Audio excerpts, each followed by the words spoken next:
இன்றைக்கி என்ன சாப்பாடுனாங்க, தோசைங்க. தோசை சுட்டு அதுக்கு தொட்டுக்கிறதுக்கு பொட்டுக்கடல தேங்காய் போட்டு தண்ணி சட்னி அரைச்சேங்க. தண்ணி சட்னி அரைச்சி தோசை சுட்டு சாப்பிட்றதுக்கு போட்டாச்சு. தோசை போட்டு சட்னி ஊற்றிக்கிட்டு சாப்பிட்லாம் வந்தாச்சு. வாங்க சாப்பிட்லாம்.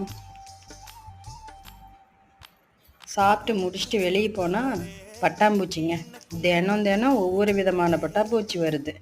அதை பார்த்துட்டு அடுத்து நம்ம வேலையை ஆரம்பிக்கலான்னு போயாச்சுங்க. தைக்கிற வேலை இன்றைக்கி மிஷினெல்லாம் தொடச்சிட்டு வெட்டி வச்சதெல்லாம் தைச்சாச்சு. இன்றைக்கி கட்டிங் வேலை தான். கட்டிங் பண்ணிவிட்டு அப்புறம் தான் தைக்கணும்.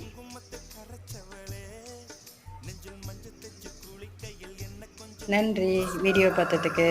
வீடியோ பிடிச்சிருந்தா லைக் பண்ணுங்கள்.